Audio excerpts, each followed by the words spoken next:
Start. Oh, I think we just started. So welcome. This is a Shit Harper Did webinar about how to disrupt conservative events and do other fun, creative, direct actions. And for the webinar today, we have Caleb Morrison and Brigitte DePape, who are going to be joining us. I'm sure you guys can see them on the screen. Hello, Hello. guys. Hi. I'm Lila. I'm helping out with Shit Harper Did and hosting the webinar. And I'm a big fan of both Caleb and Brigitte personally. And I'm just going to do a quick bio for both of them, and then we'll get started because we don't have a lot of time today.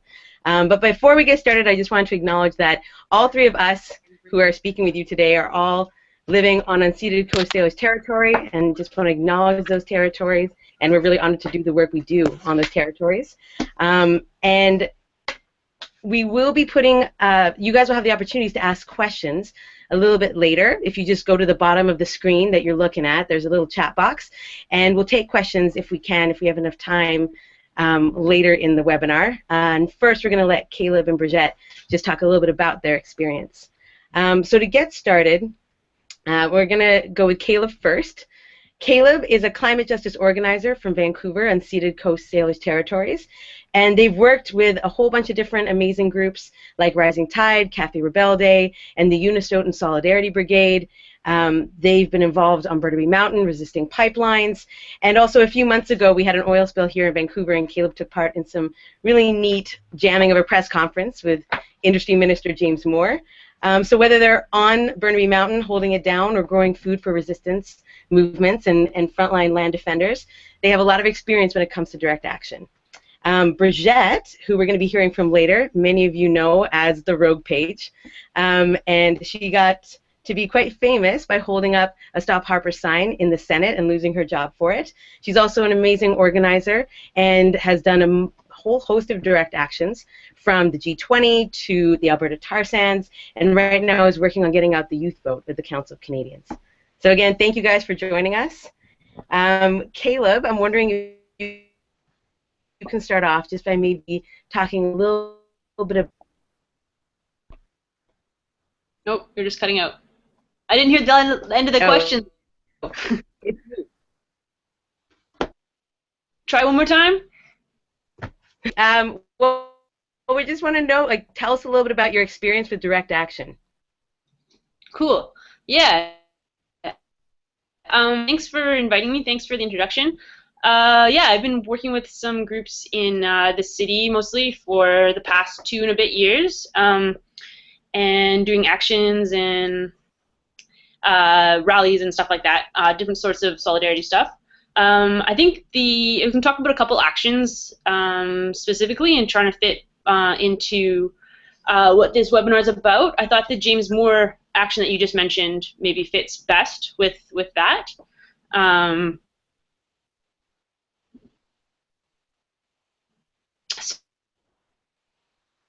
So maybe just give a little rundown of who, what. So that action came about in response to the oil spill in the Burrard Inlet that a lot of people were angry about. It was all over the media, and the lack, but also the lack of information was all over the media, and a lot of people were really angry about it. And so I was actually down at the beach cleaning. Lila was actually down at the beach cleaning or looking or trying to stay away, actually more like it. And it was one of those situations that often happens for people where you feel powerless and you feel like you know, this isn't what you would have chosen. You wouldn't have chosen to have you know, big ships in the inlet you know, spilling, and you wouldn't have chosen to have no Coast Guard ready to respond. You know, and this sort of thing is really hit home for a lot of people who have been resisting pipelines, which is something that I've been involved with quite a bit. And so just thinking of like having a tanker in the ocean, a Kinder Morgan built tanker in the ocean. So this got a lot of people thinking, and some other people were also realizing this is a way to bring attention to the pipeline issues because of the spill. So some people, James Moore, who's a conservative politician, was the one who cut the Coast Guard, which would have made a very good response to to the spill. So we a couple of different people. Like I wasn't one of the main people organizing, but a couple of friends who I'd made contact with in the past realized that James Moore was actually having a press conference announcing a highway expansion, which was just too perfect to interrupt something like that with questions about real stuff. Like, okay, you're saying that you're opening new highways, you're creating jobs at the economy, whatever. But what about the water? What about real issues of salmon and decisions made on indigenous land without consent? What are real issues about the community that the community really cares about? So we really wanted to bring those issues to the press conference and just ask why. Like why are you choosing highway expansion over marine safety, public safety, health? Choosing pretty blatantly this idea of the economy over the earth, people. So the way we thought to do that was we could go right to this press conference where there was already media. The media was already there, so we just had to show up and tell our story. And we tried to be creative about it, which is definitely would encourage people to try to be creative, to try to so people will pay attention. So it'll be eye-opening, eye-catching. So we wore hazmat suits. We had oil-covered rocks, which I learned actually quite toxic. I got quite sick. Thank you, Lila, for warning me.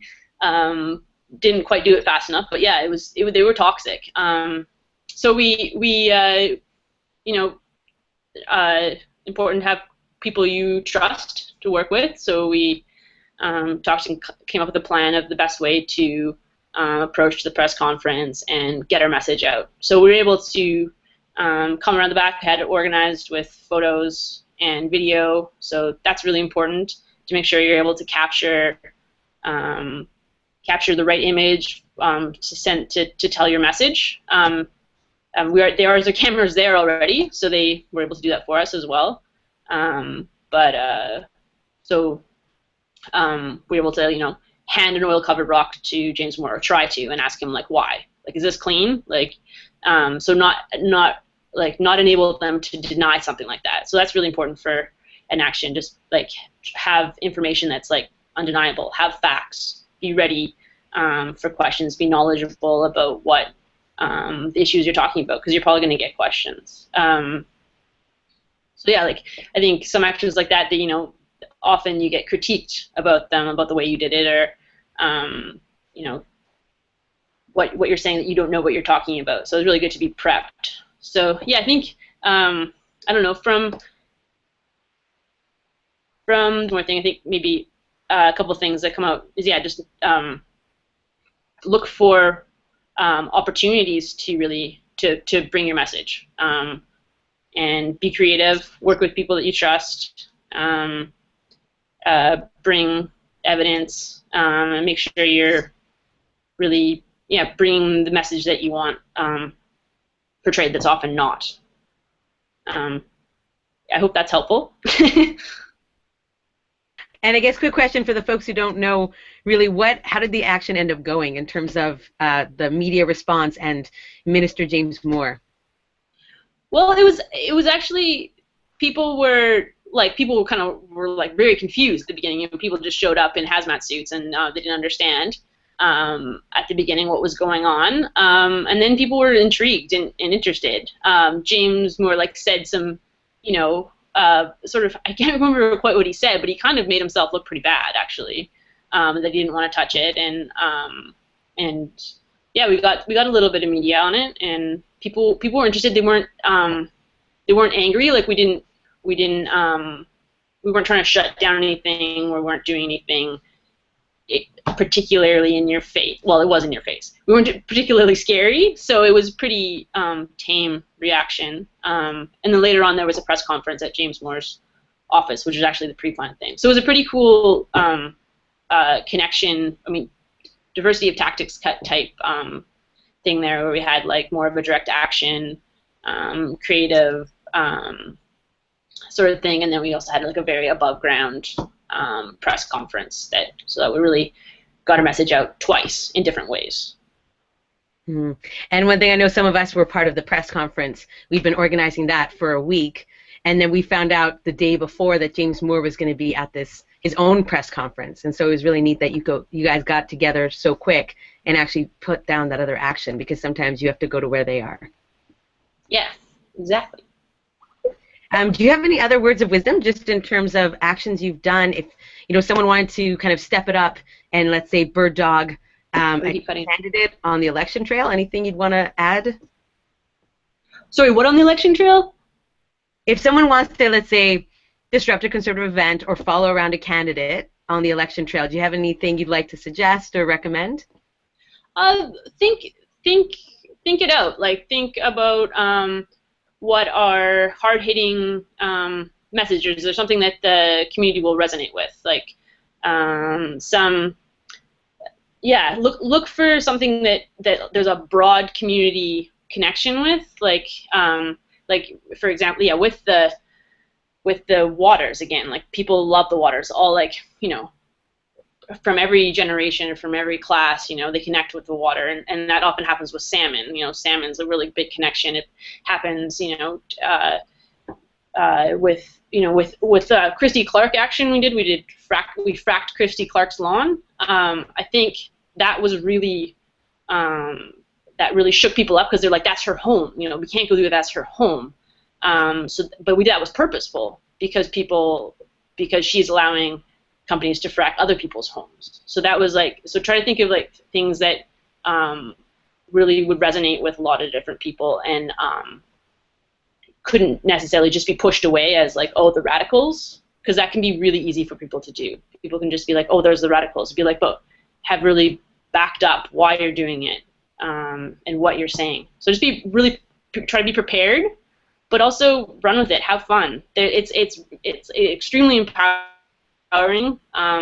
It can be a way to build community, build good connections, and really have your voice heard, and have people whose voices aren't heard as well. So it's a huge opportunity, and it's maybe easier than you think it is. So, anything else? I'm going to have some other questions for you at the end, but maybe we'll hop to Brigitte for now. Thank you so much. Thanks, Lila.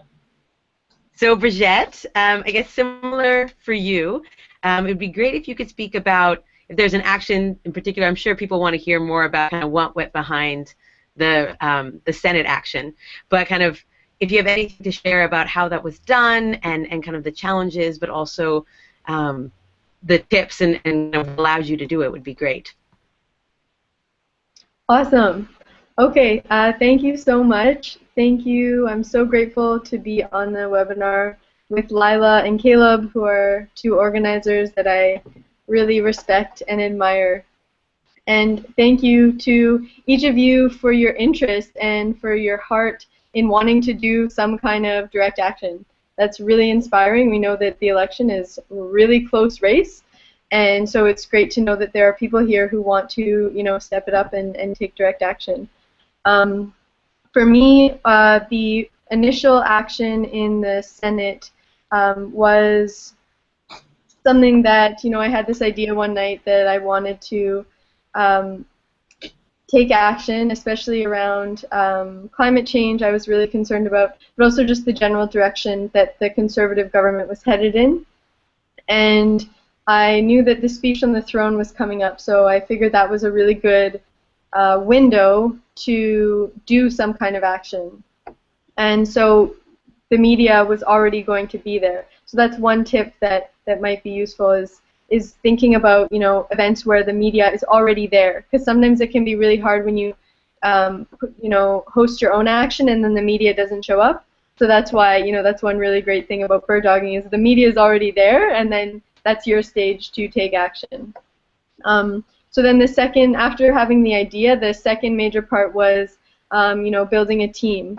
And these actions are never ever done alone. It's always the result of teamwork. And I was really grateful to have awesome roommates at the time. I told my roommates, and they were really supportive, and they helped the whole way through. So together we talked about what would be the most powerful message to get across. We also talked about what would the tone be. So I also think that's a really important thing to consider, is the tone of your action. How do you want to convey this? What is the way that you do this? In this case, it was a silent action, so it was just holding up a sign. And we chose that because we thought it would resonate with people and would not be so threatening in a way that people could really connect with it. But it really depends on you and sort of the tone that you're trying to get across. And then the other key part was assessing the risk. So, you know, there are real risks involved. And, you know, as a white woman, the risks are a lot less for me as a middle-class white woman especially, and the risks can be a lot higher for, you know, folks of color, low-income folks. So it is a good idea to recognize what the risks really are. For example, I went to go see a lawyer to see what the risks would be, and I knew that I would probably lose my job, and that was a risk I was willing to take in that circumstance. And, you know, I was able to, like, borrow money from my parents and things like that. I knew what I could do in the interim. So just to recognize what the risks could be. At the same time, to recognize that in some ways it can really benefit you in a lot of ways. For some groups and organizations, it is a real benefit to have these kinds of skills in direct action. I'm really grateful now to be working with the Council of Canadians, groups like Greenpeace, 350.org, who actually value direct action as a skill. So also to consider that. And when you are assessing the risk, to also assess how important it is to you to do this, and what it means for the larger movement. So then the next step was to think about the messaging and the press release. So we wrote a press release beforehand. I would really encourage this if you do have time, because the media can often,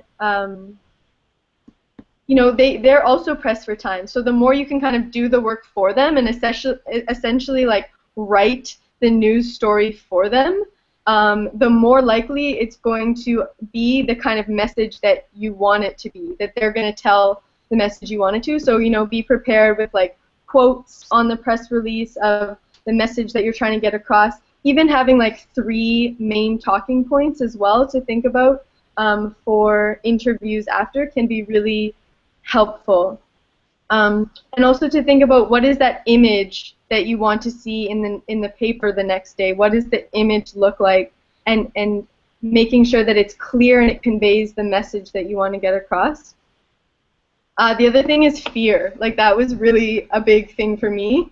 Like, I was, on the day of the action, I almost didn't do it because I got really scared and really nervous, and I hadn't slept that much the night before, and like I was scared about losing my job and like what my family was gonna think.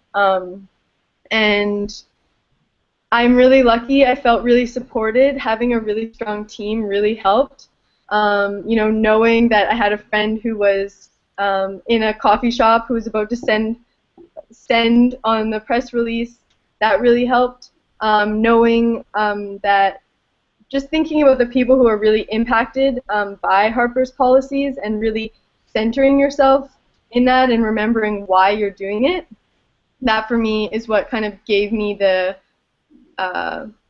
oomph to step, you know, where I wasn't supposed to step.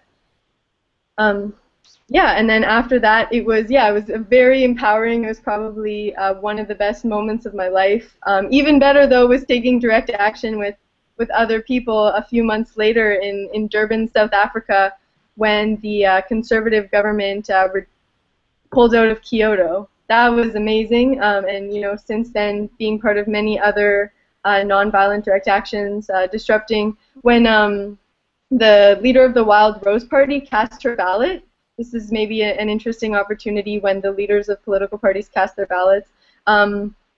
We staged a direct action there as well, knowing that, you know, she was a climate change denier and big problems there, so we did a direct action there as well. Yeah. Right on.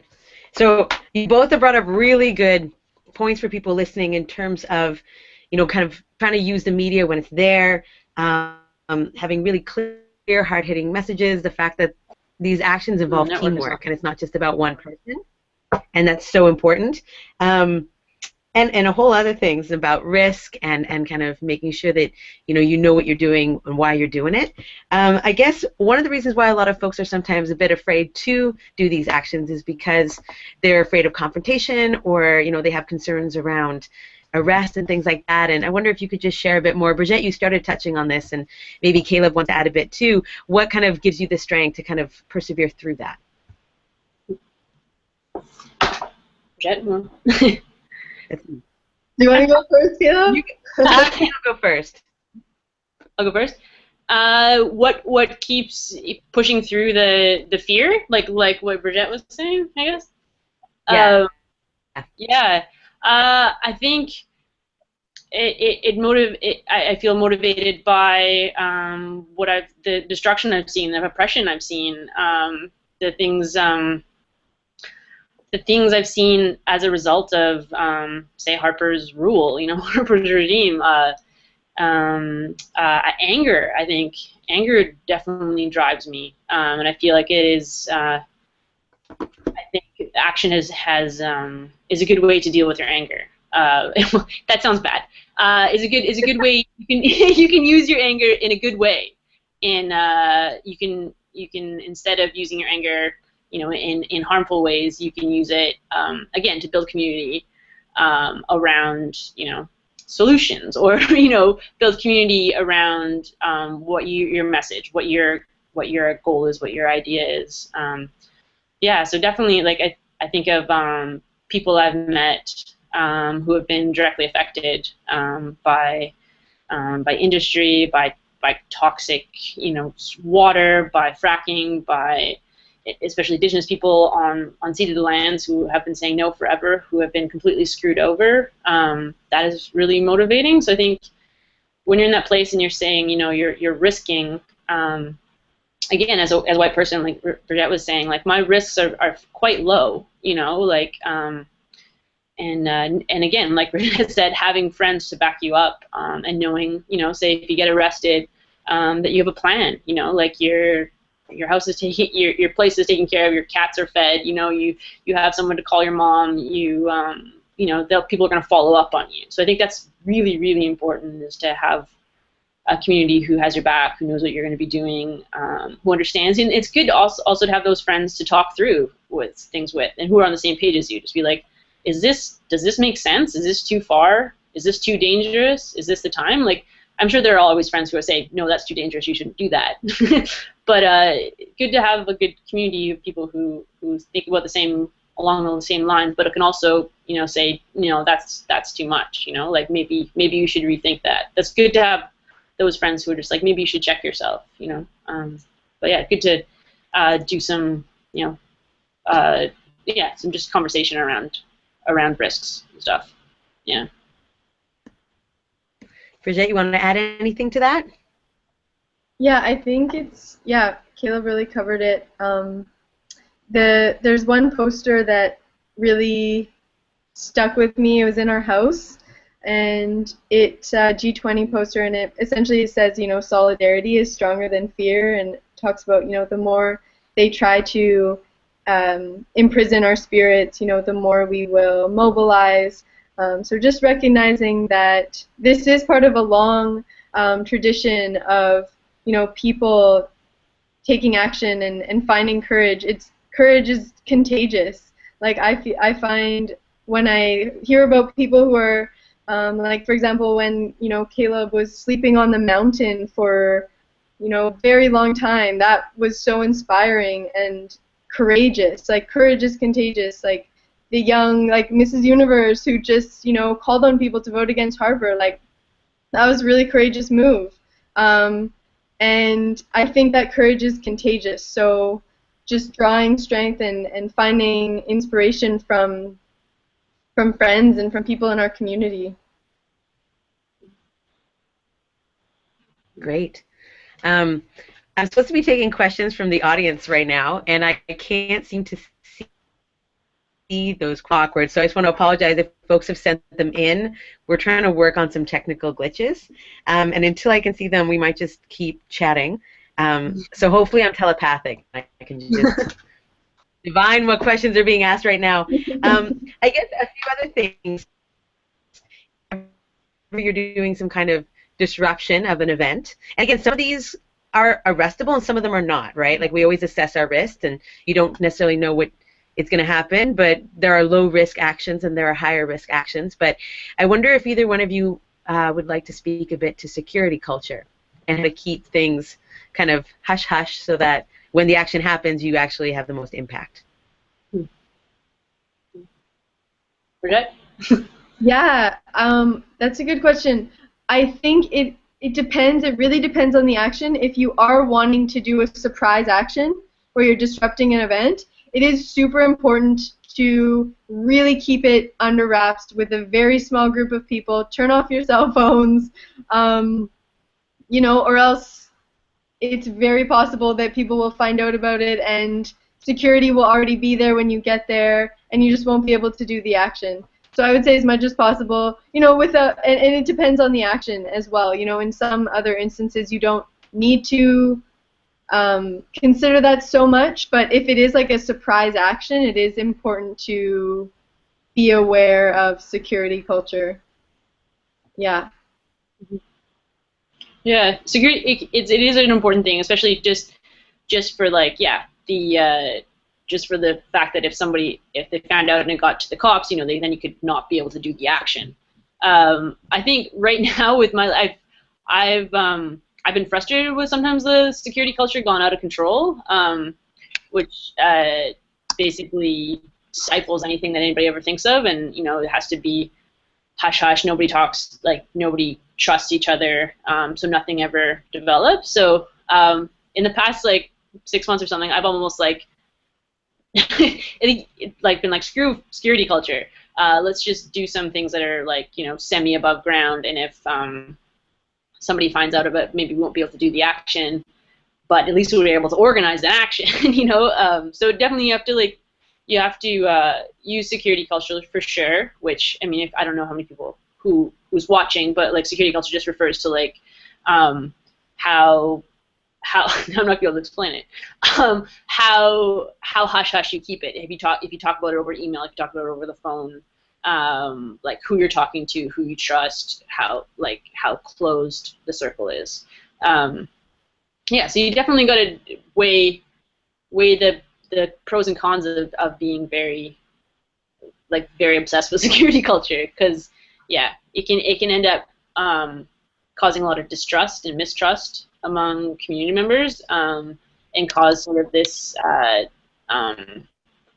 sort of like people who are in and people who are out, and people who are in the know and people who aren't. So it can actually kind of shut down some things that could have happened that would have been cool. But there definitely is a place for it, just for the fact that if people knew about the action wouldn't be able to happen. Like, you know, if you were going to try to shut down a building and people knew that you were going to shut down a building, you would be stopped from shutting down the building. So just like logistics like that. But when it gets out of control, I feel like you end up hurting your community. So yeah, that's what the train of thought I'm on right now. But it definitely can be important for some actions.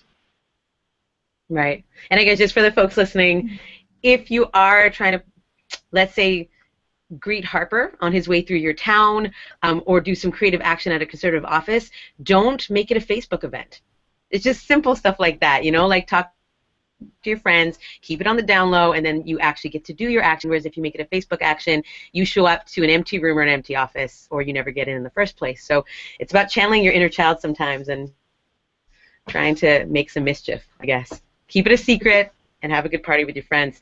We're almost out of time, but we did get a few questions, and one was for Caleb, and it was, you know, someone, I guess, Simon, who's watching the webinar right now, saw footage of you and some other folks like handing the rocks over to Minister James Moore and MP Andrew Saxton, and kind of commented on kind of how they acted and how they were being kind of arrogant and like the stupid grin on their face, and kind of wondered how you were able to keep your cool when they were kind of being the way they were, or if you're in situations where you are dealing with, confronting someone in the action and they're losing their cool on you, or they're just being really arrogant, how do you kind of stay calm?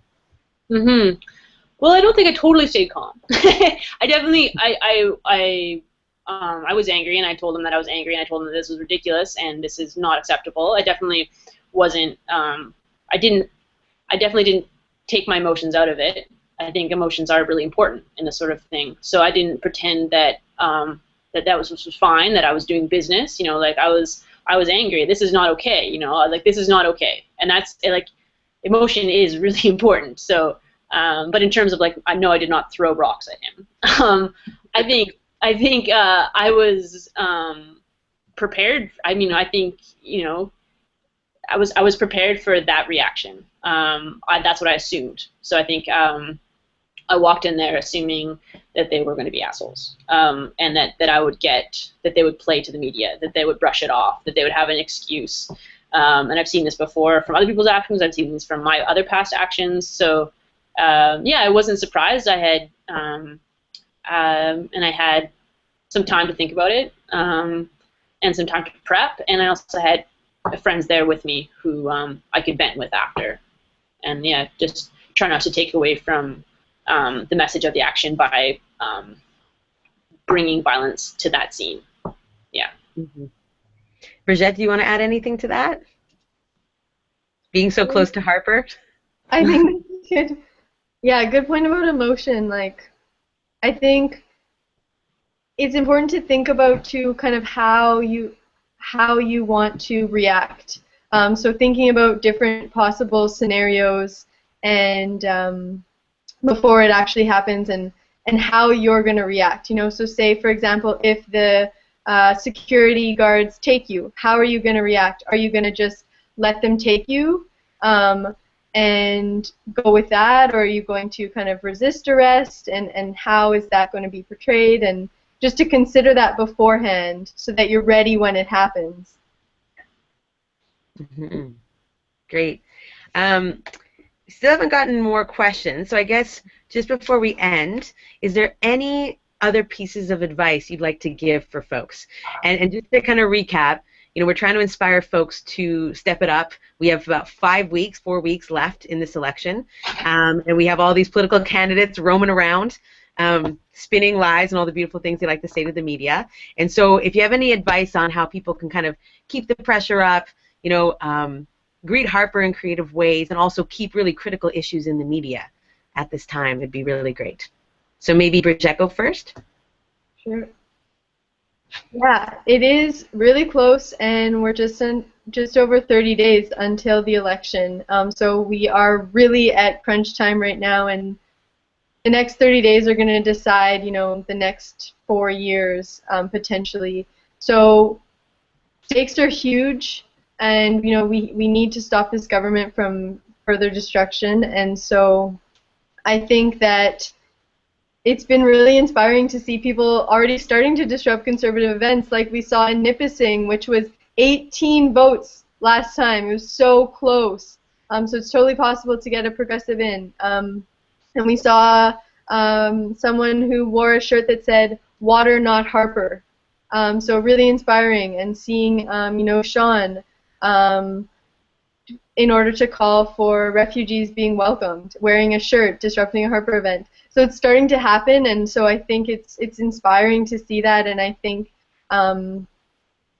we can really make things happen, and we can really change the game. And it will take some courage, and it will take a lot of hard work, but I think we can do it. Great. Caleb? Yeah, I guess I was just thinking about, like, say, Sean's latest disruption with, Ellen should be here. It just brings me back to thinking about bringing things that really resonate with people. Like, this is a real person. This was a real little boy. That really resonates with people. About real people. So I guess I would encourage people to bring those issues about real people, real lives. Thinking about the Unistoten camp right now, and how those are real people who are standing on their own land, blocking pipelines that Harper is approving. So, like, as much as possible, just try to talk about, like, yeah, real people, real emotions, real communities, rather than theories and theoretical things and things that are really connected to people. And like look at Harper's stats. Like you look at the migrant issues. Look at Never Home and those stats. There's all sorts of stats that people are compiling right now about what the Conservatives have done to so-called Canada over the past 4 years, and just bring that up and how it affects real people. I think that's what I would encourage. Yeah. Mm-hmm. We have actually one more question that popped up, which takes us back a little bit to something I think Brigitte just said. But somebody wanted to know. This kind of shifts our flow from like an ending to like something a bit spicy. But someone wanted to know: is resisting security ever a good option? So I guess security guard comes tell you to leave, pull you out of like an event. Is it ever a good option to resist? Caleb, did you want to go first? I think it depends on how if it's being very violent, you know, if they're really taking you down, you'd have to like really intensely resist. I think if you're able to continue to get your message out while, you know, it totally depends on the situation. If it helps your message, I would say, and you're willing to accept the risks involved, then yes. If it doesn't help your message and you don't want to go that far with the risk, then no. I guess that's what I would say. Mm-hmm. Yeah, I think that's a good point. I don't think I would add anything. Yeah. Okay. I think that might be all the questions that have come so far. Yeah, just before we part, I just have to make a few little announcement things, but also just want to say to folks who are listening in, again, we've talked about a bunch of different actions that Caleb and Brigitte have done, and it ranges from more confrontational to, you know, folks sneaking into a Harper event wearing a shirt and trying to jam the media that way. So just know that you have an option, and it would be good to use that option, because we all do have a lot of privilege, and it's good at times like this to use it to kind of keep things in the media, to keep the pressure on, to hold people accountable when we need to be holding them accountable most, and when people are actually watching and listening. So really excited that you joined us all today. We also want to let you know that if you're interested, Shit Harper Did has been coming up with an interesting, creative, funny action that we would like folks to be taking at different Conservative MP offices around the country. The Conservative MPs are pretty much avoiding debates or any kind of media, it seems, and so instead of trying to find them at different events, you can kind of go to their office and try to cause a little bit of chaos there. And if you're interested in this secret action that we would like you to take, if you go to shd.ca/secret. There's more information on that, so I'm supposed to plug that. We also have webinars coming up this coming Monday and Thursday, so check out the Shit Harper Did website for information on that, going more into direct action and different folks who've taken them and kind of their tips and kind of how the experience was. And I think that might be all we have for today. So Caleb, Brigitte, thank you so much. You guys are awesome. Thank you. Awesome. Bye, guys. Bye. Bye.